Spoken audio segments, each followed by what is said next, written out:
자, 이제 452페이지 밑에 2번 공동주택입니다. 다음 어느 하나에 대한 공동주택, 중심상업, 일반상업은 제외, 그게 중요하고요.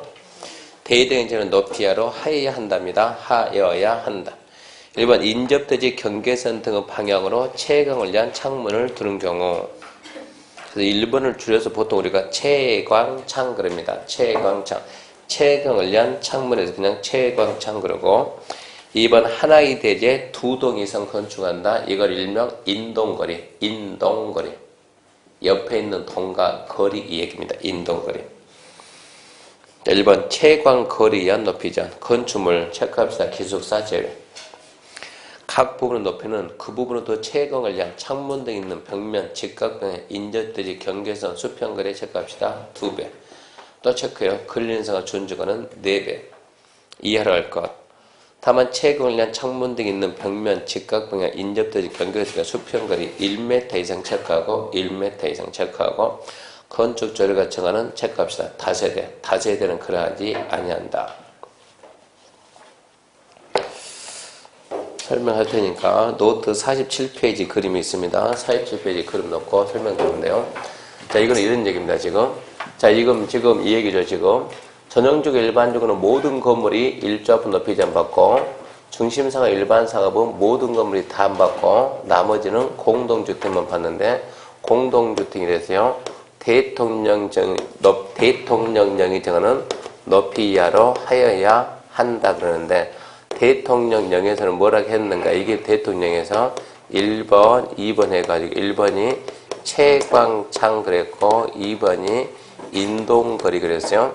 그러면 채광창은 뭐고 인동거리가 뭐냐 그러면 채광창 설명합니다. 채광창 그러면 쫙 해가지고 이렇게 지금 이게 대지입니다. 여기가 자 1번 필지다. 여기가 2번 필지고 여기가 3번 필지다. 그럼 2번 필지도 건축할 때 2번 필지도 공동주택을 이렇게 건축합니다. 공동주택입니다. 공동주택. 공동주택에는 아파트가 있고 연립이 있고 다세대가 있고 기숙사 4개 있어요. 햇빛복 위한 창이 어느 쪽을 가냐. 햇빛복 위한 창이 이 건물의 채광창이 1번을 향해서 1번. 그럼 베란다가 이렇게 1번 쪽으로 베란다가 이렇게 1번 쪽으로 베란다 이렇게 나와 있을게요. 이랬을 때 이 건축물의 높이는 몇 미터까지 가냐. 그러면 지금 이 선이 뭐라고요? 인접대지 경계선이니까 채광창에 있는 벽 직각 방향에 따른 인접대지 경계선까지 거리입니다. 이 거리가 얼마나 되냐? 이 거리의 높이는 몇 배입니까 하면 2배 이하까지 간다. 이 인접대지 경계선까지 몇 메타 뛰었어요? 만약에 10m를 뛰었다 그러면 건축물 높이는 몇 메타까지요? 20m까지. 근데 지금 현재 2번 필지가 있는 이 땅이 무슨 지역이냐? 준주거나 근린 상업지역이면 준주거나 근린 상업지역이면 4배까지 간다. 4배까지니까 40m까지 간다. 그런데 현재 이 건축물이 아파트 연립 다세대 기숙사 중에서 다세대다. 다세대. 얘가 다세대다 그러면 다세대는 굳이 이렇게 하지 말고 자, 채광창에 있는 벽, 이게 인접대지 경계선부터 이 벽까지 거리입니다, 거리. 이 거리가 1m 이상으로서 조례가 정하는 거리 이상만 띄운 다세대는 위에서 아까 2배, 4배, 이거 적용 안 해도 좋다, 이 얘기입니다. 그리고 이 제도는 기숙사는 쓰지 않습니다. 이게 채광창이요. 자, 처음 다시. 채광창에 있는 벽, 직각 방향에 따른 인접대지 경계선까지 띄우는 거리의 몇 배요? 2배 이하다. 그 지역이 근린상업 준주거면 4배 이하다. 다세대는 1m 이상으로서 조례가 정하는 거리 이상 뛰면 2배, 4배 적용을 안 한다. 기숙사는 적용하지 않는다. 무슨 말인지 아십니까? 줄이는 거요. 채광창 그럼 몇 배? 2배. 근린상업 준주거 4배. 다세대 1m. 기숙사 제외. 이렇게 해서 계속 반복합니다. 계속 반복해야 되는데 우리 카페에 들어가게 되면 공법 카페에 가게 되면 뭐가 있습니까? 그러면 그 한 장으로 보는 공법이 있죠? 한 장으로 보는 공법. 이거 다운받은 뭐 있습니까? 많이 받았죠. 지금 다 알고 있으니까. 근데 이거는 작년파이니까 개정이 안 돼서 그거 하지 말고 조만간에 3월달 가게 되면 다시 개정해가지고 수정해서 다시 올려주고, 다시 개정된 거 올려주고, 그걸 갖다가 녹음 파일을 다시 떠줄 테니까, 녹음 파일로 해줄 테니까, 그때 가서 녹음 파일 들으면서 봐야지, 그거. 혼자 먼저 받아봤자 아무 도움 안 되면. 그러니까 그 시기 가면 거기에 맞게끔 자료가 적용이 돼요. 맞춰가지고 하세요. 그러니까 먼저 앞서 나갈 필요는 없습니다. 그러니까 지금 한 분들은 별 의미가 없어요. 나중에 다시 해야 돼요. 이게 먼저 채광창입니다. 채광창 2배, 근린상 준주거 4배, 다세대 1m, 기숙사 제외. 그럼 이제 인동거리는 아파트 단지. 하나의 대지에서 아파트가 2동 이상, 공동주택을 2동 이상 한다. 자, 101동입니다.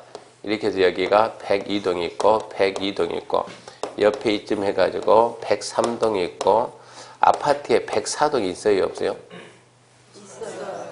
있는 데도 있고 사자 실수 안 쓴 데도 있더라고요. 그러니까 저는 그냥 105동 했어요. 자, 햇빛 보기 위한 창이 101동이 이쪽이 지금 햇빛 보고, 102동이 이쪽이 햇빛 보고, 창문이 베란다. 103동은 여기를 향했고, 105동은 여기를 향해서 이렇게, 자, 베란다가 있어요. 그러면 1, 2, 3, 5 중에서 햇빛 보는데 지장을 받는 게 몇 동입니까? 몇 동이요? 102동. 얘가 지장받는 거요. 그러면 1동이 높으면 2동이 햇빛 볼 수 있어요, 없어요? 없죠. 2동 주민이 1동 가가지고 낮춰라 그러면 돼야 안 돼요? 낮춰라 그러면 1이 먼저입니까? 2가 먼저입니까? 1이 먼저지. 내가 높으면 어쩌라고요? 너는 멀리 가라, 멀리. 얼마만큼? 해 보일 때만큼. 얘가 멀리 가는 거요. 얼마만큼 멀리 갈 거냐. 그래서 채광창에 있는 벽, 직각 방향에 있는 건물 높이입니다. 101동 높이입니다. 101동 높이에 얼마를 띄우냐? 0.5배를 띄우고. 미리 말하지만 안 중요해요.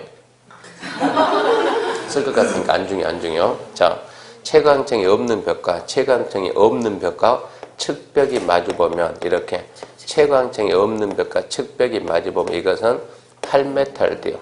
측벽이 마주보면 이것은 4m를 띄는 게.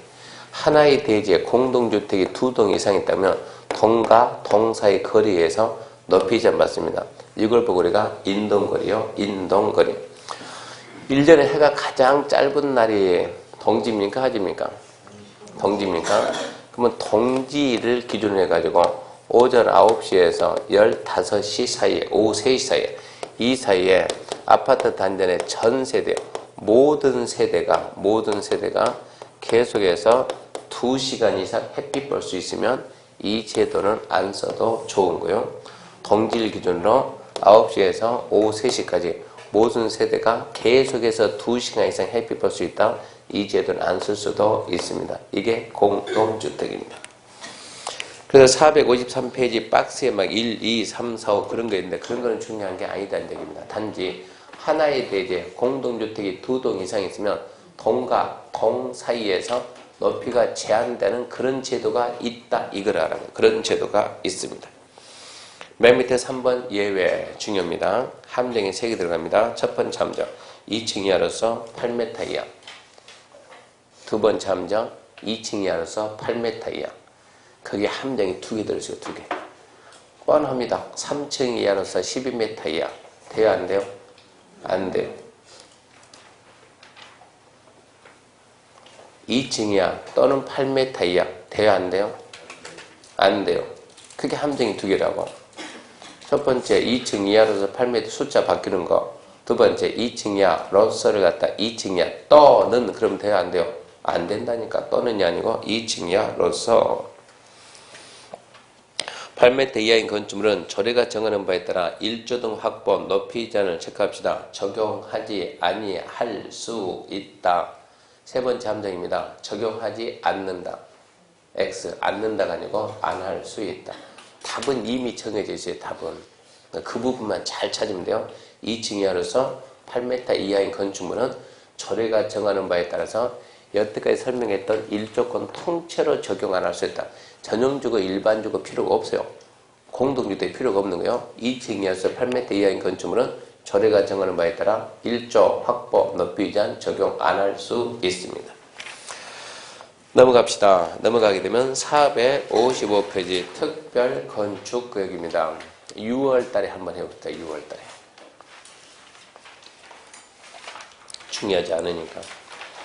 그 다음에 400 넘어갑니다. 463페이지 7장 건축협정. 건축협정은 출제 가능성은 좀 힘들 거예요. 근데 6월 달에 합격했다 생각하고 실무입니다. 실무. 합격했다 생각하고 실무한다 생각하고 딱 한번 설명할 때 그때 설명 듣고 출제하기는 좀 힘들어요. 그 다음에 468페이지 보칙 벌칙에서 1번 감독 스스로 읽어보고 2번 이방금을 조치 스스로 읽어보고 설명할 시간 없어요. 3번 이행강제입니다. 이행강제금도 얘도 6월달에 6월달에 해야 되는데 이행강제금이 뭔가 말고 가요. 이행강제금. 이행강제금은 자 위반 건물입니다. 법에 어긋난 위반 건축물이 있으면 위반 건축물. 우리나라에서 건축하려면 허가받고 해야 돼요. 그냥 해야 돼요. 허가받고 해야죠. 갑이 자기 토지에 이렇게 무허가 건물을 건축했어요. 그랬을 때 국가는 어떤 조치를 취할까요? 분명히 허가받으려 했는데 허가받았다 안 받았다? 안 받았다. 법이 어긋났죠. 어긋났으면 어찌해야 돼요? 뭘 할 것이다? 처벌할 것이다. 처벌. 위반된 사건이 좀 중대하다 그러면 뭐 할 수도 있고 벌금을 부과할 수도 있고 많이 중대하다 그러면 큰집 갈 수도 있고 경미하다 그러면 과태료를 부과할 수도 있고 먼저 벌을 가하고 그러고 끝나는 것이 아니고 별도로 뭐 합니까? 시정명령 합니다. 행정벌을 가하고 행정처분 내리는 거 두 가지 가는 거예요. 어쩐다? 벌금 부과하고 어쩌라? 철거하고 원상복귀해라. 그러니까 갑이 뭐라 그런가? 그래 내가 잘못했다. 반성한다. 벌금 내요. 벌금 내고 철거하고 원상복귀 하라 그러니까 얘가 철거를 안 하는 거예요. 이랬을 때 어떻게 할까요? 또 처벌하고 원상복귀 안 하면 또 처벌하고 원상복귀 안 하면 또 처벌하고 원상복귀 계속 두들겨 패면 얘가 하겠지 안 하겠어요? 매는 장사 없다고 그러는데 계속 두들겨 패면은 팬데 또 패고 하게 되면 얘가 해야 안 해요? 하죠. 아, 해야지. 맞기 싫으면 해야지. 죽을 만큼 패면 어쩔 거예요? 해야지. 근데 문제는 똑같은 사건에 대해서 두 번, 세 번 처벌할 수 있냐? 이게 문제지. 한 가지 사건에 대해서 일사부재리 원칙에서 한 가지 사건에 대해서 한 번밖에. 처벌은 한 가지 사건인데 몇 번밖에 안 된다? 한 번밖에 안 된다. 두 번, 세 번 처벌할 수가 없다는 얘기입니다. 한 번 패으면 그만이지. 그러니까 처벌하니까 갑이 뭐라고? 반성합니다. 아, 내가 잘못했습니다. 달게 받겠습니다. 벌금 냈다고요. 어쩌라고요? 철거 원상복귀. 그거는 못하겠다고 버틸 때 어떻게 할 거냐니. 어떻게 할 겁니까? 방법은 두 가지입니다. 첫 번째 방법. 우리나라 좋은 나라. 우리나라 좋은 나라 무슨 이야기요? 네, 대집회. 내가 대신 해준다. 국가가 대신 철거해주는 방법. 두 번째 방법은 굳이 내가 할 필요 뭐가 있냐. 네 알아서 하게끔 하자. 얘 알아서 하게끔 해주면 돼요. 어떻게 하게끔 하면 돼요? 숨 못 쉬게 눌러버리면 돼요. 숨 못 쉬게. 그러니까 어쩌라고? 죽기 싫으면 어쩌라고? 하라고. 그 방법을 찾는 거예요. 스스로 하게끔. 그래서 만든 제도가 자 시정명령 했다. 불응하네. 다시 한번 개육합니다. 어떻게 숨 못 쉬게 누르는가 봐요. 다시 한번 문서를 보냅니다. 보낼 때 뭐하냐? 너 이 기간까지 어쩌라? 시정해라. 다시 한번 기회 줘요. 시정명령 내리고 그리고 이때까지 시정 안 하면 이러이러한 금액을 이 금액을 언제까지 시정할 때까지 계속적이고 반복적으로 부과하겠다. 얘가 무허가로 건물을 지어놨는데 얼마 지어놨는가? 1000제곱미터를 지었다고 합시다. 300평 지었네. 300평. 크기도 지었네. 건축물 가지고 있으면 세금 내야 안 내요? 내요. 무슨 세 내요? 재산세. 재산세 내려면 뭐가 있어야 돼요? 제곱미터당 시가표준에. 제곱미터당 시가표준이 얼마냐? 얘가 10만원짜리입니다. 좀 비싼 건물을 지어놨어요. 얘한테는 얼마를 부과하냐 그러면 자 무허가 건축이죠. 무허가 건축이면 제곱미터당 시가표준이 100분의 50이요. 100분의 50이다 그러면 제곱미터당 얼마씩 부과한다? 5만원씩. 곱하기 얼마였다? 1000제곱미터. 그러면 제가 쓸 테니까 읽어봐요. 얼마 나옵니까? 5천만원. 곱하기 1년에 몇 번? 2번. 얼마 나옵니까? 1억. 정상적인 사람은 숨 쉴 수 있어요? 없어요. 이 금액을 어쩐다고요? 끝까지 부과하겠다. 경제적이고 심리적인 압박입니다. 압박. 경제적 심리적 압박을 가해가지고 행정처분의 목적을 달성하겠다. 이 제도가 이행강제금 제도입니다. 이 제도를 만들어 놓고 쓰는데 우리나라 국민의 최대 장점 뭐라고요? 냄비기선 그건 단점이고, 최대 장점은 우리나라가 석유 수출해야 안 해요? 석유 수출합니까? 하지요. 어떻게 수출해요? 네, 원조를 뭐 해가지고 수입해가지고 이거 뭐 해서 정제해서 다시 팔아먹어요. 그러니까 대단한 나라예요. 우리나라 최대 장점이 뭐라고요? 머리가 좋아요. 1억 내라 그랬더니 제가 이 수업하는데 인천에서 한 학생이 그래요. 인천에서 우리 아빠는 1년에 1억 내고 한다던데요. 이 말은 내가 그러는 거예요. 우리 아빠는 1년에 1억 내고 한답니다. 1억 내고 얼마를 버니까 7억을 버니까 아빠는 뭐 하는데? 바다 이야기. 옛날에 유명한 바다 이야기. 1년에 7억 법니다. 7억 버니까 1억 낸다. 1억 내고 하겠다. 이행강제금이 여러분이 합격하고 난 다음에 꼭 우리가 중개사 시험 공부하게 되면 사람들을 좀 약간 무시한다 그랬죠? 시험 공부하면. 중개사 공부하게 되면 대단하게 안 봐줘요. 뭐 순돌이 엄마는 3달 만에 땄다는데 무슨 학원에 1년씩이나 다녀? 그런 얘기 해요. 그러고 난 다음에 시험 보고 난 다음에 우리가 합격을 하게 되면 우리가 무슨 만물 박사인지 알고 모든 건 다 물어봐요. 진짜 합격했다 그러면 뭐든지 뭐만 하여튼 쪽지만 나왔다 그러면 무조건 들고 와서 이번에 벌금 나왔다고 벌금인지 과태료인지 이행강제 돈 내라 그러면 무조건 벌금이에요. 벌금. 국민들은 전혀 다르는데 이행강제금이 이 이행강제금 두들겨 맞는 건물이 대한민국에 엄청나게 많다고요. 지금. 근데 상반기에 이행강제금 예를 들어 75만 원 냈는데 하반기에 또 내라니까 합격해서 있다 그러면 딱 있으면 김 사장님 이것 좀 봐봐. 내가 상반기에 벌금 냈는데 또 내라가네. 그럼 얘기해야지. 안처럼 뭐라고? 사장님 이거는 벌금이 아니고 뭐예요? 이행강제금이면 이행강제금이 뭐야? 설명해야 돼. 설명을 짜게 해주고. 그러면 이거는 끝날 때까지 하니까 끝날 때까지. 그러면 내가 이거 돈 내야 돼? 아니면 시정을 해야 돼? 물어보면 뭘 하라고요? 비교를 시키라고. 비교를. 이행강제금 75만 원 두 번에 얼마입니까? 150만 원. 이거 해가지고 1년에 예를 들어서 옥상에다가 방 하나 들어가지고 그것 때문에 1년에 150만 원 낸다. 한 달에 월세 얼마 받아요? 40만 원. 곱하기 몇 달? 12달. 얼마입니까 이거? 480. 어느 게 이익입니까? 이게 이익이죠. 그럼 어쩐다고? 내라고. 150만 원 내면서 보니까 하는 거고 어쩐다고? 반대로 750이다. 어찌해야 돼요? 빨리 어찌해야 돼요? 비교를 해가지고 설명을 해야 돼요. 설명을. 그래야 그 사람이 믿고 나중에 또 들고 오고 몇 번 들고 오다 보면 자기가 양심이 있으면 물건도 들고 와요. 물건도.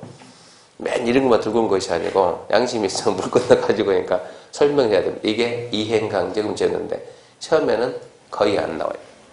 건축법 시험에는 거의 안 나옵니다. 그래서 이행강제금이 그런 제도다라는 것까지만 아세요. 더 설명해봤자 의미 없습니다. 넘겨보면 473페이지, 472페이지 기존 건물 스스로 읽어야 되고 읽을 시간이 없어요. 473페이지 분쟁 전문위원회 6월달에 한번 해봅시다. 요즘은 시험에 아예 안 내고 있습니다. 가능성 있는 거 위주로 가서 일단은 합격해야 됩니다. 고득점이 합격 위주로 가야 돼요. 나머지 설명할 게 없고요. 그럼 이제 5편 주택법입니다. 주택법 내용이 많이 줄어들었으면 작년에 비해서 주택법은 공부하기가 많이 편해졌어요. 내용이 한 4분의 1 정도는 주택법이 확 줄였습니다. 주택법도 건축법과 마찬가지로 7문제 나옵니다. 7문제 나오고 건축법 4문제 좀 어렵지만 주택법은 4문제 아주 쉬워요. 주택법 4문제 맞춘 거 쉽습니다. 첫 번째 주택법 제1장에서 총설해가지고 총설에서는 뭘 배웁니까 하면 영어 배웁니다. 제2장에서 주택의 건설에 관한 주택의 건설 그러면 첫 번째 이 건설의 주체를 보고 다른 법은 시행자라고 하는데 우리 법은 시행자라는 말 대신에 사업주체. 그러니까 사업주체 이런 단어 나오게 되면 빨리빨리 말을 바꿔야 돼요. 다른 법으로 말하면 시행자. 두 번째, 건축법에서 건축하려면 건축 허가를 받는데, 주택법은 사업계획서 만들어서 승낙받는 거예요. 그래서 사업계획 승인이야. 사업계획 승인. 그리고 공사 끝나면 준공검사 받는다. 건축법 뭐라 그랬어요? 사용승인. 주택법은 그거를 사용검사로 씁니다. 사용검사. 세 번째 뭘 배우냐? 주택건설 자금 해가지고 자금 파트에서는 시험에 나올 만한 것은 하나 있습니다. 주택상환사채. 주택상환사채 이 세 가지 배울 것이고, 제3장이 주택의 공급에 관한 사인데, 주택의 공급에서는 첫 번째 뭘 배우냐 그러면 분양가 상한제 배웁니다. 분양가 상한제 적용주택 배우고, 두 번째 투기과열지구 배워요. 투기과열지구. 투기과열지구하고 전매제한, 투기과열지구하고 분양권 전매제한. 세 번째 주택 공급 질서 유지해가지고, 공급 질서 유지해가지고 청약통장이 통장 팔지 마라 그런 거 배워요. 제4회장이 주택의 관리에 관한 사인데, 주택의 관리에서는 리모델링 얘를 좀 주의 깊게 봐야 되고, 그리고 하자보수입니다. 리모델링하고 하자보수 이쪽 파트인데, 일장 총설 용어에서 기본적으로 얘가 두 문제 이상이 나오고, 건설에서도 두 문제 이상이 나오고, 공급에서도 두 문제 이상이 나오고, 관리 파트가 한 문제 이러면 7문제 딱 맞을까요? 근데 이쪽은 자주 나오는 파트가 아니니까 이 세 개를 갖다 최대한 집중 공략합니다. 건축법 공부하는 것보다 훨씬 쉬워요, 주택법이. 건축법은 숫자가 엄청나게 많은데, 주택법은 그렇게 숫자가 많지 않아요. 이론적인 내용이 좀 많아요. 자, 그러면 이제 책 482페이지 가가지고, 목차야, 우리 노트 보면 노트에 목차 다 나올 겁니다. 노트 몇 페이지 보냐, 노트, 여기 보게 되면, 노트 50페이지 보게 되면 목차 있어요.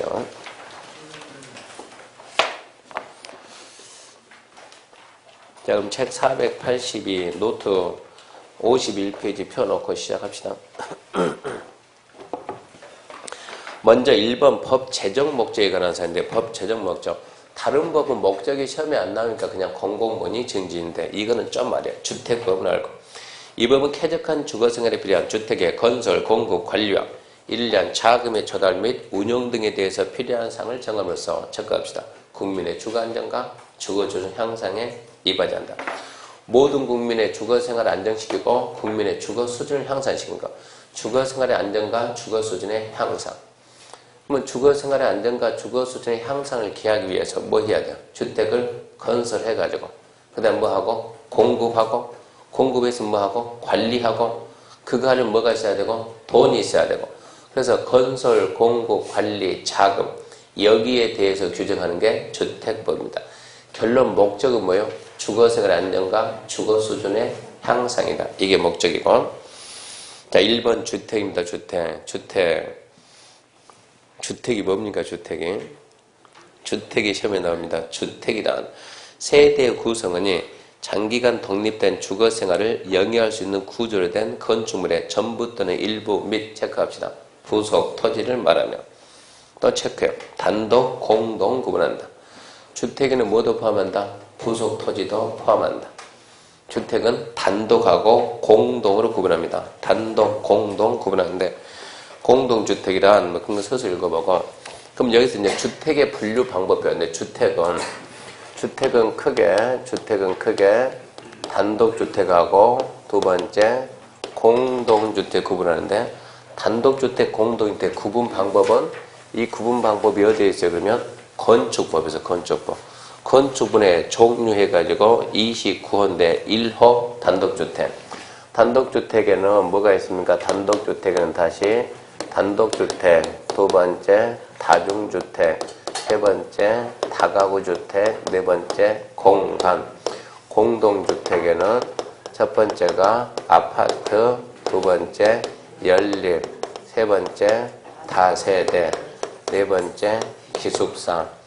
21의 시험 문제입니다. 다음 중 공동주택이 아닌 것은 1번 아파트, 2번 연립, 3번 다세대, 4번 기숙사, 5번 다가구.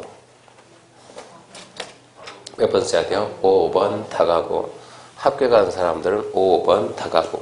떨어진 사람들은 4번 기숙사. 실제.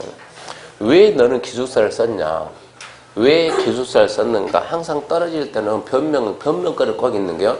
그 사람은 왜 기숙사를 썼는가? 좀 이따 봐보세요. 그리고 이게 지금 다음 중 공동주택이다 아닌 것은 공법은 쪽팔리게 이런 문제 안 나와요. 어디 가면 나와요? 학교론 가면 개론에서 이런 문제 나옵니다. 근데 학교론 교수가 이게 설명합니까? 뭐라고요? 공법 시간에 배웠죠? 그러면 어찌해야 돼요? 그냥 씩 묻고만 있으면 되는 거예요. 배웠다는 표시니까. 자, 그럼 이렇게 건축법이 이렇게 분류하는데 건축법에서 단독주택과 공동주택의 차이점은 뭡니까? 단독 몇 개? 하나. 공동 몇 개?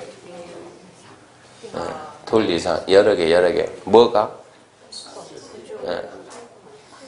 하나. 뭐가 하나? 소유권이. 둘 이상 뭐가? 소유권이. 그러니까 하나의 건축물에서 이거죠. 하나의 건축물에서 구분 등기가 된가 안 된가 차이점 여기 있죠. 구분 등기 안 돼. 단독이고 구분 등기 돼. 그럼 공동인데 우리는 숫자 5개, 숫자 5개. 이 5가지 숫자가 되니까 다중주택은 3층 이하고 연면적이죠. 3층 이하, 연면적 330 이하. 다가구 주택은 3계층 이하고 한 동에서 주거용 사용되는 부분에 바닥면 합계가 660 이하죠. 660 이하이고 19세대 이하고 아파트는 주거용으로 사용되는 층수가 5계층 이상, 연립은 4계층 이하, 다세대 4계층 이하. 한 동에서 주거용 사용되는 부분에 바닥면 합계가 660을 초과. 한 동에서 주거용 사용되는 부분에 바닥면 합계가 660 이하. 이 숫자는 반드시 암기해야 돼요. 숫자 가지고 이제 문제를 찾아야 되니까. 숫자는 암기하시고 옛날에 용인에서 한 학생이 전화했던데 용인에서 한 학생이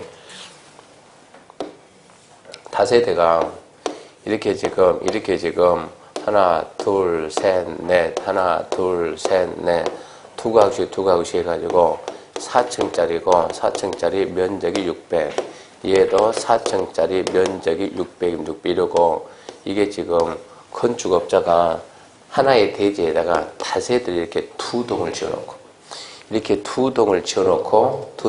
이제 중개업자들한테 내려오는 거예요. 그러니까 아는 애가 이거를 보여주러 갔는데 가다가 이걸 갖다가 갈 때 그냥 처음부터 못듣도록 가는 것이 아니고 건축물 대장 다 보여주겠죠? 보여주고 가면서 딱 가는데 같이 가던 사람이 물어보답니다. 이게 그러면 4층이고 그러면 이것은 두 개 있으면 그것은 다세대입니까? 연립입니까? 이러고 질문하더래요. 다세대입니까? 연립입니까? 그러니까 얘가 가다가 처음에는 별 생각 없이 다세대 그러다가 어라 두 동이네? 헷갈리는 게 두 동이 얼마나 이것은 1200이 뭡니까? 660 초과다. 그건 뭡니까? 연립. 이러고 말하는데 이게 좀 헷갈리는 게 다세대로 말할까? 연립이라고 말할까? 그래서 전화를 했어요. 전화해가지고 여보세요? 그 소리가 안 들려. 살짝 말해라고. 여보세요? 말을 하세요? 그랬더니 있잖아요. 뭐가 있는데 이게 대지는 하나인데 땅은 하나인데 건물이 두 동이 있거든요. 그런데요.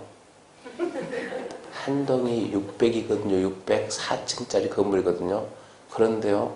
그거 다세대의 연립이요? 이러고 물어보니까 아니 무슨 왜 숨어서 얘기하냐고 좀 크게 말하라고.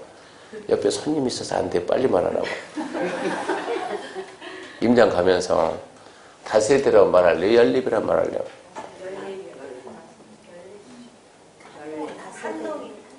저기 바로 뭐라고 써놨는가? 기준이 뭐라고요?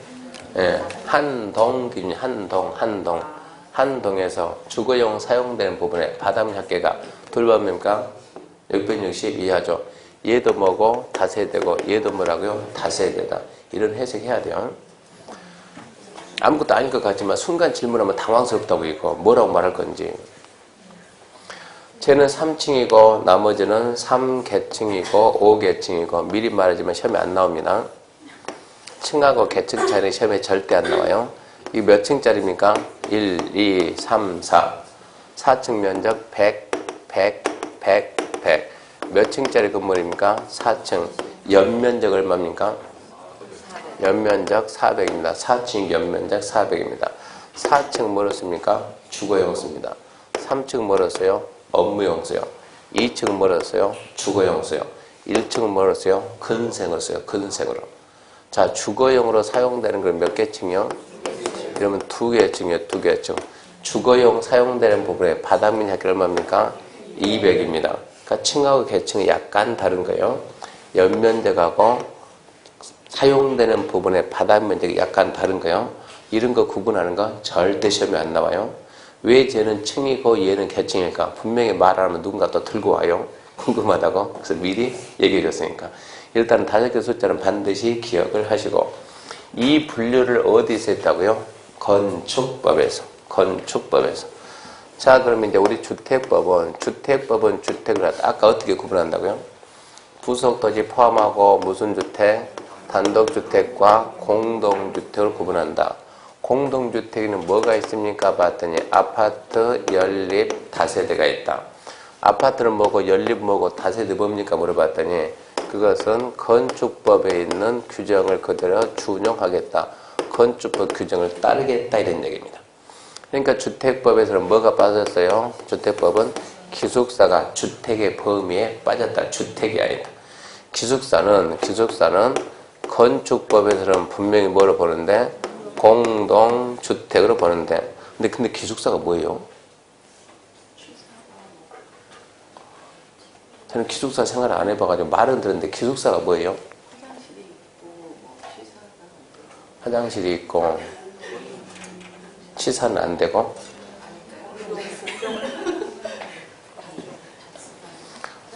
기숙사 뭡니까? 애들이 학교 가가지고 기숙사 생활한다 못 들어봤습니까? 그 공순이 안 해봤나요? 편히 살았네. 통장 가가지고 사는 게 기숙사입니까? 근로자를 잠자는데. 그러니까 대학생들 기숙사 있고. 그러면 기숙사가 왜 건축법은 공동주택인데 주택법은 뭐를 보지 않는다? 주택을 보지 않는다. 주택을 보지 않는데 거기서 주거생활 해야 안 해요? 한다니까. 먹고 자고 산다니까. 그러니까 주택에 준한다. 그게 뭐라 그래요? 준주택이에요. 준주택. 주택은 아니고 그 대신 주택에 준한다. 준주택이다. 건축법은 우리나라 모든 건축법에 준주택 이런 용어 있어요? 없어요? 없어요. 건축법은 준주택이 없는 거예요. 단독주택, 공동주택, 1종건생, 2종건생 이러지. 모든 건축물 분류할 때 건축법은 뭐라 했다고? 거기서 뭐 하고 있으니까 주거생활을 하니까 뭐를 본다? 주택을 보는데 주택 보는데 뭐를 보고? 공동주택 보지만 주택법은 왜 주택이 아니냐? 주택이 뭡니까? 482페이지 주택이란 읽어봐요. 주택이란 뭐가 주택이요? 세대의 구성원이 장기간 독립된 주거생활을 할 수 있는 구조로 된 건축물. 대학생이 이번에 학생이 대학교 가가지고 기숙사 생활하면 엄마 아빠 전부 다 따라가죠. 안 갑니까? 얘 혼자 보냅니까? 아니 따라가서 다 같이 사냐고 얘만 보내냐고. 얘만 보낸다고. 그럼 봐봐요. 세대의 구성원이 그러면 엄마 아빠 아들 딸이 같이 살아야 된다고. 그래야 뭐가 된다고? 주택이 된다고. 주택법 말하는 주택은 어쩐다고? 같이 사는 게 주택이라고. 근데 기숙사는 같이 사는 개념이 아니잖아 이런 얘기요. 학생 혼자 가 있지. 그러니까 주택법은 주택으로 보지는 않는다 이 얘기입니다. 기숙사를 뺐어요. 그 대신 주거생활을 하잖아요. 그러니까 뭐라 한다고요? 준주택이다. 준주택. 이러다 보니까 이게 기억이 어렵나가지고 기숙사가 주택법 뭐가 아니다? 주택이 아니다. 그래서 다음 중 공동주택이 아닌 거 1번 아파트, 2번 연립, 3번 다세대, 4번 기숙사, 5번 다가구. 그러니까 합격한 사람은 뭐를 쓰고 다가구 쓰고 떨어진 사람은 기숙사 쓴다니까. 기숙사. 왜 기숙사 썼습니까?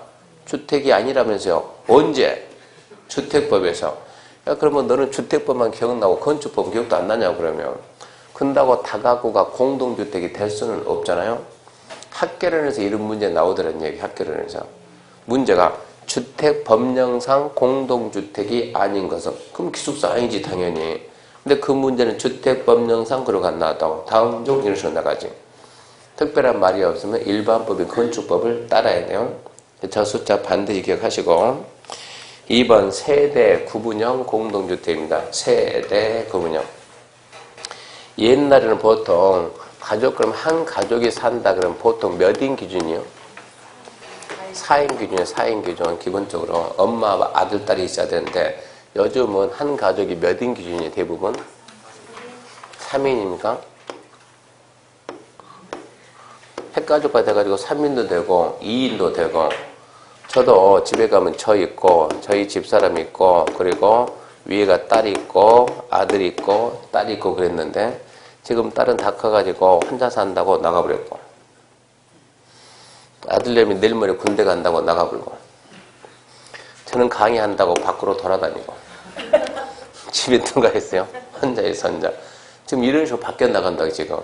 그러면 옛날에는 4인 가족이 살 때 이게 만약 아파트가 32평이다 그러면 32평에 대부분 방 3개 있잖아요. 그러면 부부 방이 있고 애들 방 하나 있고 둘이 있고 충분히 가능했잖아요. 근데 요즘 어쩐다고? 1명, 2명 산, 1명, 2명. 1명, 2명 산다고 관리비 줄여줍니까? 32평이면 똑같이 나가는 것이지. 그래서 어떻게 하냐 그러면 어차피 보통 2명이 많이 사니까, 물론 4명 산 집도 있고 2명 산 집도 있으니까 이거를 이렇게 나누자고 나눠가지고 현관문 여기다 하나 내고 여기다 하나 내가지고 얘를 세주면, 월세를 주게 되면 원룸 형태니까 한 40만 원 받지 않겠습니까? 깎아줄게요. 30만 원. 이 정도 팔 수 있겠죠? 그럼 이 정도 가지고 관리비 충당이 뭐돼요? 관리비 낼 정도 팔 수 있다고. 그래서 요즘은 이런 주택을 짓는다고. 이게 뭡니까? 세대를 나눴다. 세대 구분형. 세대 구분형 공동주택의 세대 구분형. 인터넷 신문 보게 되면, 인터넷 기사 보게 되면 그 기자들이 중개사 공부를 안 해요. 중개사 공부 안 하니까 기자들은 뭐라 그러냐? 부분임대형. 부분임대형 그러고, 우리는 뭐라고 한다고? 세대 구분형. 이거 인기 은근히 좋아요. 이게 인기가 좋다고. 세대 구분형입니다. 이게 나온 지 이제 올해 지금 명칭이 법률로서 규정돼 나온 게 이게 2년째니까. 작년 시험에 안 나왔으니까 올해 시험에는 분명히 나온다 생각해야 돼요. 내용이 좀 있습니다. 얘는 세대 구분형입니다. 공동주택 내부 공간 일부를 세대별로 구분해서 생활이 가능한 구조라 돼. 구분된 공간 일부에 대해서 체크합시다. 구분 소유할 수 없다죠. 첫 번째 포인트, 구분된 공간 일부 구분 소유할 수 있다 없다? 없답니다. 없다. 그러면서 다음 기준에 맞아야 된다. 1번, 세대 구분형 공동주택은 세대별로 구분된 각각 공간마다 별도의 욕실, 부엌, 현관 설치할 것, 출입구부터 따로따로 낸다는 얘기입니다. 독립된 주거생활을 해야 되니까. 그러면서 세대 구분형 공동주택, 세대별로 구분된 각각 공간은 암기해야 돼요. 14제곱미터 이상. 그 다음에 이렇게 지금은 세줬지만 지금 대부분 아까 그랬죠. 저 집에 있고 집사람이 있고 딸이 있고 아들이 있고, 딸이 지금 밖에 나가 있다가 이제 힘들면 못 버티고 다시 들어오는 거예요. 아들도 군대 갔다 끝나면 다시 들어오는 거예요. 어찌해야 돼요? 4인 가족이 다시 살아야 돼요. 불편해요, 안 불편해요? 불편해요. 그러면 나가라 그러고 어찌해야 돼요? 내가 이러고 다시 써야 되는 거예요.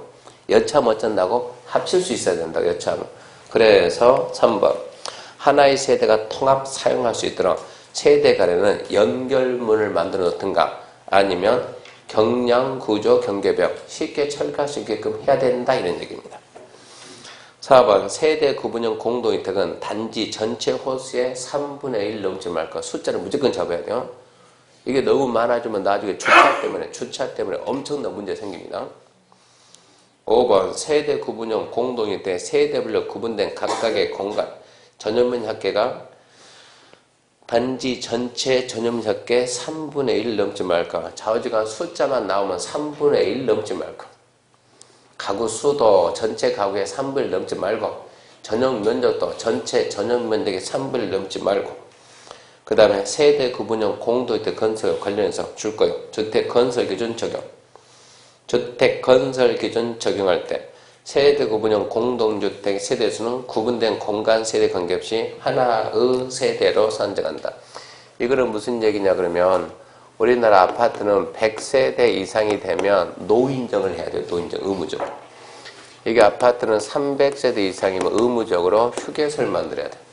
아파트가 500세대 이상이면 의무적으로 도서관을 만들어야 돼요. 아파트가 1000세대 이상이면 체육시설. 이게 아파트 세대에 따라서 다 달라져요.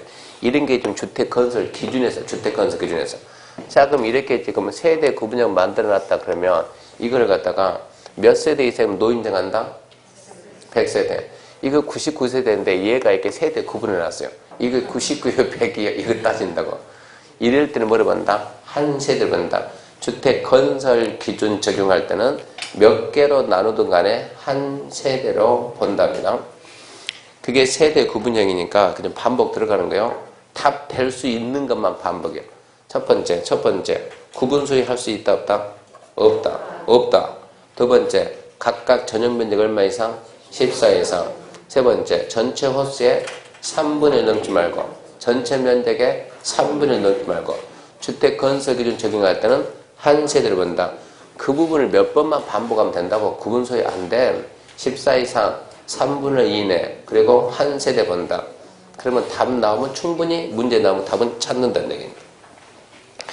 2번 국민주택입니다. 국민주택. 이 주택법에서 시험 문제 가장 출제가 많이 되는 게 국민주택이에요. 국민주택. 국민주택이라 줄 겁시다.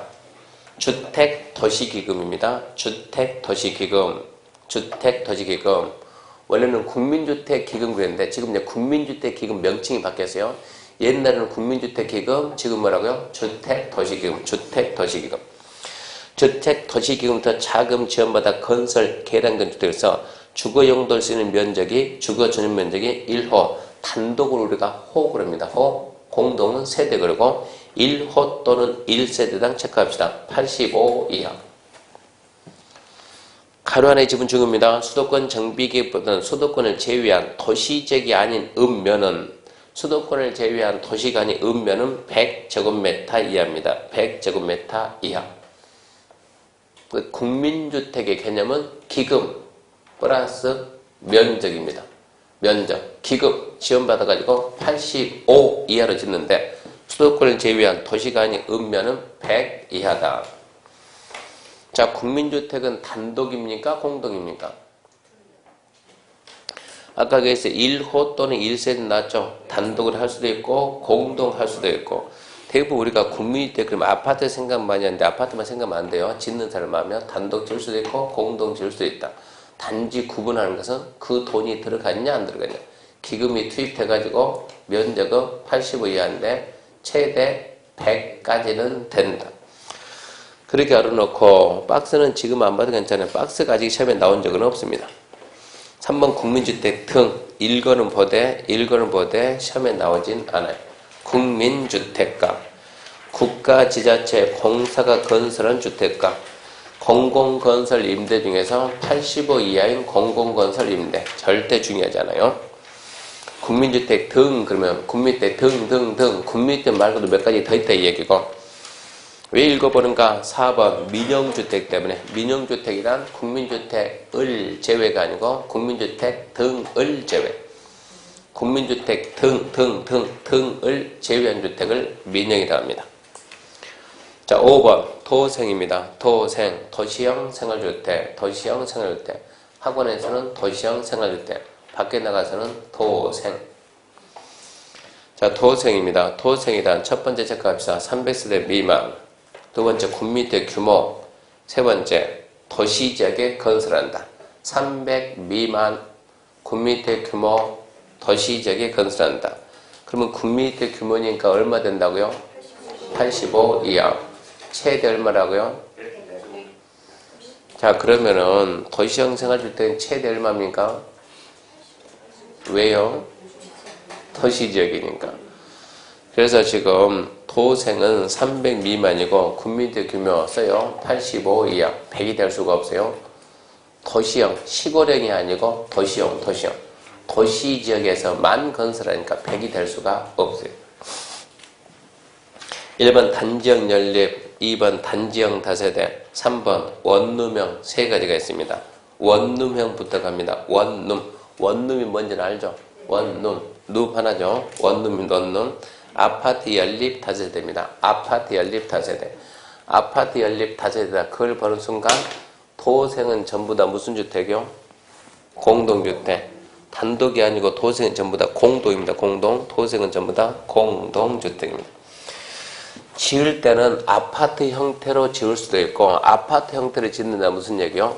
5개 층 이상 지을 수도 있고, 연립으로도 지을 수 있고, 무슨 얘기입니까? 4개 층 이하이고 620 초과하게 지을 수도 있고, 다세대 형태로, 다세대는 뭐예요? 4개 층 이하이고 660 이하 되게 지을 수도 있다. 그런 형태로 짓는데, 그러니까 지금 아파트 연립 다세대 이것은 건축물의 종류를 얘기하는 거고, 원룸형은 그런 것 같아. 명칭을 붙일 때 뭐라고 붙였냐, 뭐라고. 자, 이런 식으로 쫙 해가지고, 자, 이렇게 해가지고, 한 층 면적이 한 층입니다, 한 층.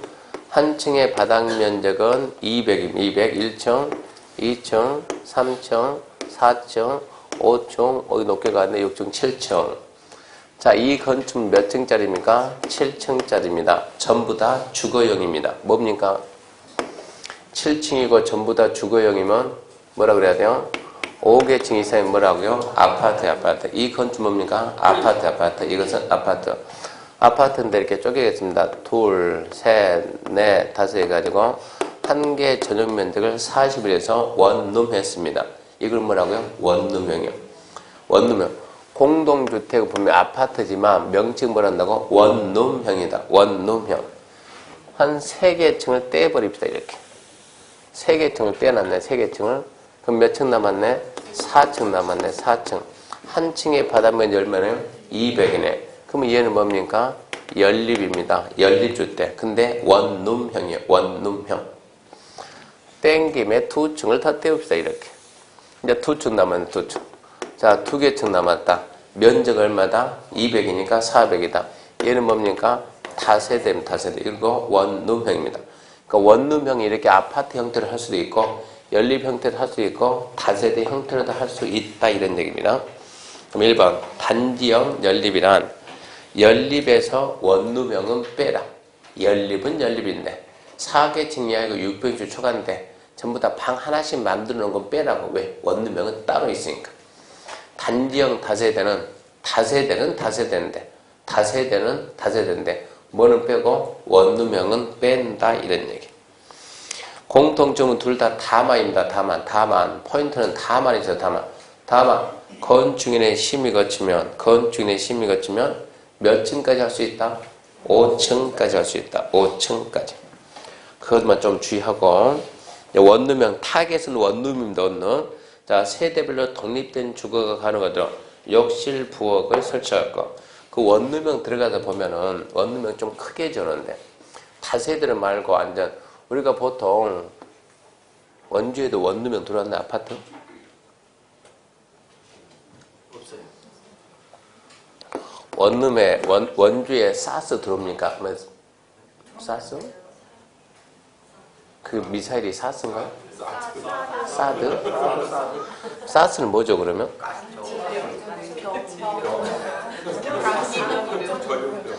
갑자기 아침에 출근하는데 사드 배치에서 원주 사드 배치만 이게 나오던데. 네? 아니, 지금 1인 시위 하더라고. 1인 시위. 사거리 코너에서 누가 이게 젊은 애가 나와가지고 걔는 무슨 정보를 들었는가? 원주로 들었는데요?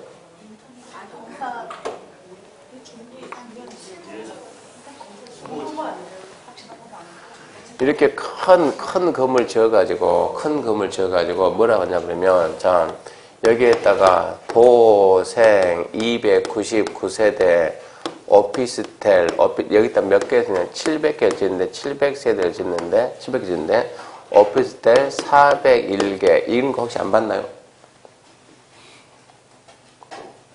원주는 이런 거 안 들었네, 아직? 이게 도생을 몇 개하고 생기기는 다 똑같이 지어놓고 299개는 뭐로 빼고 도생으로 401개는 뭐로 빼고 오피스텔. 왜 이렇게 한대요? 아까 도생은 몇 세대까지? 300세대 미만이니까 이렇게 한다고. 300세대 미만이니까. 그래서 299는 도생으로 나오고 나머지 전부 다 오피스텔한테 전부 다 분양 한 자리 분양이 이거는데 이런 데 들어가서 보면은 원룸명이 도생 원룸명이 완전 다 똑같다고. 이거 복도다 그러면 이게 복도 그러면 쫙 해가지고 들어가서 보게 되면 딱 들어간 데에 현관이 있다. 100% 옆에 뭐가 있고 신발장이 있고 오른쪽으로 뭐가 있고 여기에 욕실이 있고 여기에 문이 있고 여기에 뭐가 있고 주방이 있고 주방이 있고 반띵 여기 뭐가 있고 싱크대 있고 여기에 뭐가 있고 뭐가 있고 예. 여기서는 뭐라 했어요? 전자레인지 없어요. 뭐가 있어요? 인덕션? 가스, 요즘은 가스레인지 안 나요. 그거 불나니까 인덕션 넣고 그 밑에는 뭐가 있고 세탁기 있고 이거 다 똑같아. 판박이. 그리고 이쪽에 가든가 뭐가 있어야 돼요? 보일러실. 이렇게 보일러실 생기기 다 똑같아요. 이건 구조적으로. 자, 그럼 이게 이제 도생 원룸형입니다. 독립된 주거생을 해야 되니까 뭐 있어야 된다?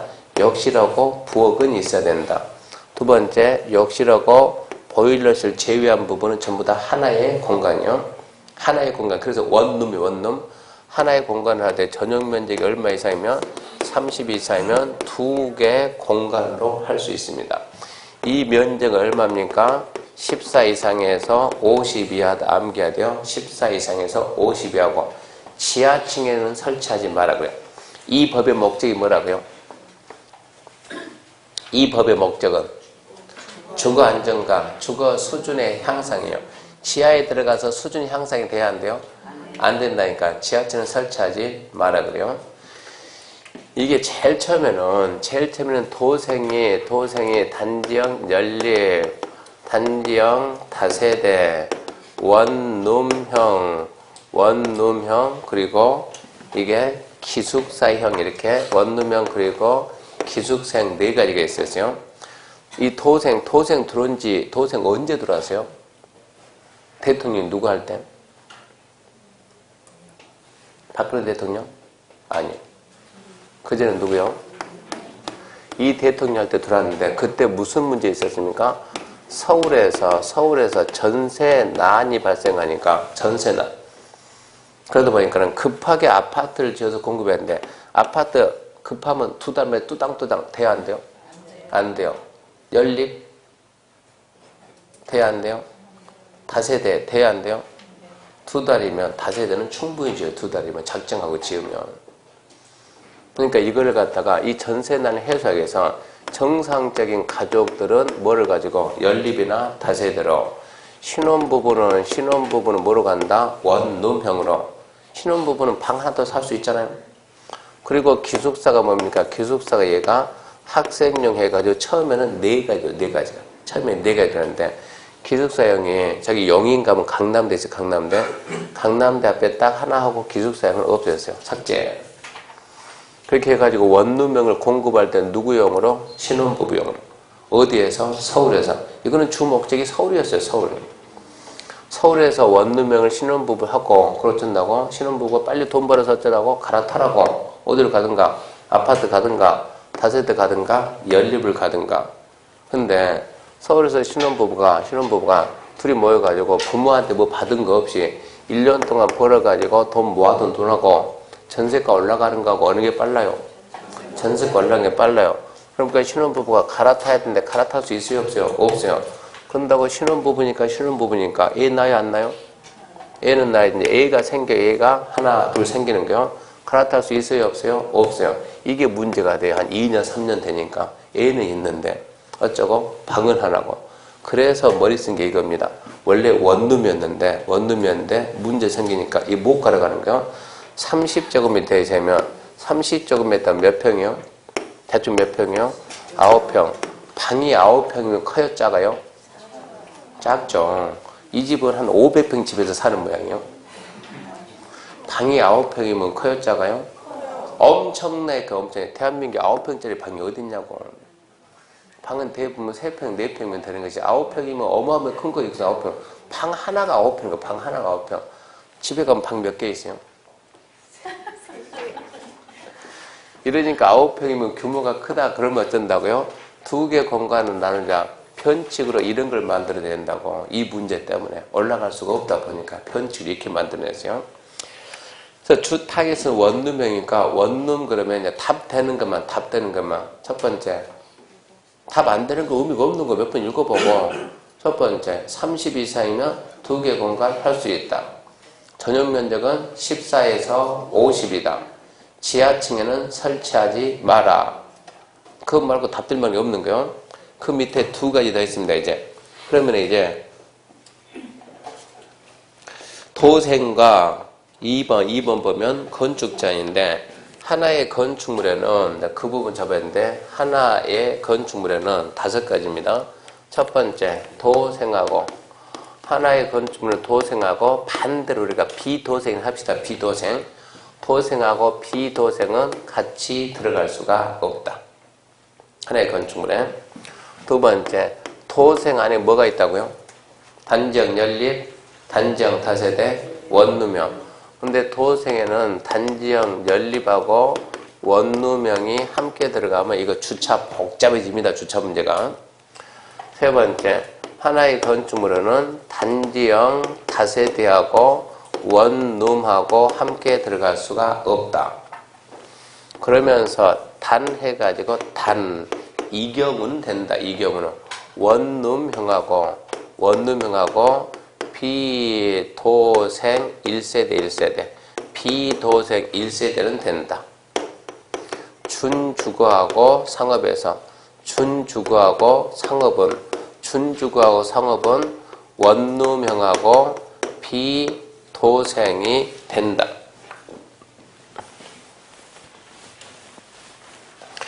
우리나라는 보통 나이 몇이면 정년이고 퇴직합니까?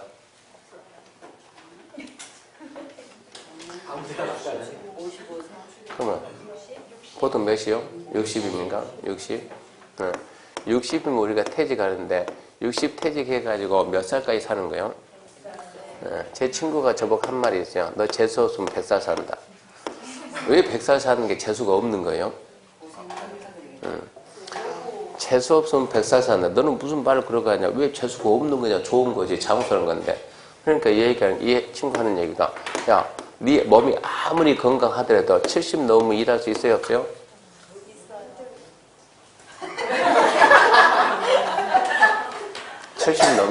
70 넘으면 정상적인 일하기가 많이 힘들 거 아닙니까? 정상적으로. 그럼 이때부터 어쩐다고? 모아둔 돈 가지고 어찌해야 되는데 모아둔 돈 가지고 생활을 해야 되는데 모아둔 돈이 준비가 돼 있으면 노후 준비가 돼 있으면 괜찮은데 우리나라 사람들 대부분 노후 준비 합니까? 지금이면 초고령 이런 말하고 떠들어도 되지. 그 전부터 노후 준비 했습니까? 안 했죠. 왜요? 애들이 해줬으니까. 지금 애들이 해줍니까? 물어봅시다. 막내. 부모님 모실 건가? 엄마 모실 거냐고. 할머니 모실 거냐고. 네? 모실 거예요? 분명히 했어요, 이게. 그러니까 이제 뭡니까? 근데 엄마가 없어, 문제는 지금. 제가 집에서 저도 아들한테 아들아, 너 나중에 크고 난 다음에 너 엄마 아빠 모실 거니? 아빠 생각 좀 해보고. 대뜸 그래, 얘는 대뜸. 그러다 보니까 스스로 준비를 해야 되는데 스스로 준비하는데 이게 문제가 된다고. 그래서 요즘은 퇴직하게 되면 퇴직해가지고 잘못하면 한 방에 헐락 날리잖아요. 한 방에. 가장 사기꾼이 최고 좋아하는 1순위. 그러니까 퇴직자 중에서 공무원 누굽니까? 1순위 경찰. 알고 봤더니 경찰이 왜 경찰을 아닐 것 같은데 그 퇴직 이 사기꾼 입장에서는 경찰을 사기치면 쪽팔리니까 신고를 안 한대. 진짜로 쪽팔리니까 자기 신분이 경찰이었으니까 쪽팔리니까 신고 안 한다. 2순위가 방금 말했듯이 군인, 3순위가 뭐라고요? 교직, 4순위가 일반적인 공무원. 이 순서로 간답니다. 그러니까 이런 사람들 퇴직하면 먼저 본 사람이 임자래요. 진짜요. 사기꾼이 먼저 본 사람이 임자예요. 이 사람 살살 붙어가지고 옆에다 해가지고 무슨 회사 차려가지고 대표 세워놓고 돈 싹 빼버리고 어쩐다고? 헐랑 없어지고. 그러니까 이런 분들이 이제 100세 가야 되는데 어떻게 할 거냐. 그래서 주로 뭐를 많이 했어요? 짝 해가지고 4층짜리 건물을 지어놓고 이렇게 4층을 지어놓고 한 층의 면적이 얼마냐? 150. 그러면 몇 평 나옵니까? 150이면 대충 몇 평이요? 45평. 45평 해가지고 하나, 둘, 셋, 넷, 다섯. 한 개 얼마씩 쪼개고 30씩 쪼개가지고 뭘 만들어가지고 원룸 만들고 자기는 어디서 살고 위에서 살고 이쪽에다가 거의 몰빵을 했어요. 도생이 나오면서.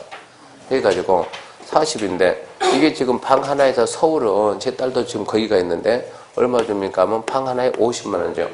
50만 원 곱하기 몇 개입니까 이거? 15개면 50만 원 곱하기 10개 얼마입니까? 한 달에 750만 원. 이런 사람의 공통점은 전부 다 연금이 나와요. 연금이. 먹고 사는데 지장이 있어요? 없어요? 없어요. 이거 하나 팔면 얼마에 보통? 7천에서 8천 하거든요. 딸내미 시집가면 하나 팔고 이거는 전부 다 공동주택이니까 아들 시집가면 하나 팔고 이런 식으로 하는 거예요. 이렇게 해서 전부 다 돈이 이런 식으로 가다 보니까 여기까지는 뭔데요? 도생인데 얘는 150이면 도생이 안 되잖아요. 도생이 이것은. 도생하고 도생 중에서 원룸형하고 비도생 1세대 이거를 갖다 인정했다는 얘기입니다. 이게 전부 다 뭐를 갔어요? 퇴직자용으로. 근데 앞으로 이 말이 계속 나오니까 도생 중 원룸형 주택가 도생에 해당하지 않는 1주택 이거 바쁘니까 말할 시간 없으니까 저는 줄여서 앞으로 이거는 퇴직자용 그럽니다. 퇴직자용 그럼 원래 알아먹어야 돼요. 퇴직자용 원룸형하고 비도생 1세대 그 뭐라고요? 우리나라는 퇴직자용입니다. 그렇게 생각해야 돼요. 자 그러면 도생 정리하고 쉽시다. 도생 첫 번째 300 미만, 두 번째 군민대 규모니까 85 이하, 세 번째 도시지에 건설한다. 단지형 연립, 단지형 다세대 포인트는 건축의 심의가 거치면 5층까지 한다. 원룸형 첫 번째 면적이 30 이상이면 2개 공간 된다. 두 번째 전용 면적은 14에서 50이다. 세 번째 지하에 설치하지 마라. 그리고 이제 건축자 도생, 비도생 안 돼. 자 도생 중에서 연립 원룸 안 돼. 다세대 원룸 안 돼. 단 해가지고 원룸형하고 비도생 1세대 퇴직자용 됨. 또 준주거 상업에서 원룸하고 비도생 됨. 이거 출제가 잘 돼요. 이 부분. 거기까지가 도생. 또 잠시 쉽시다.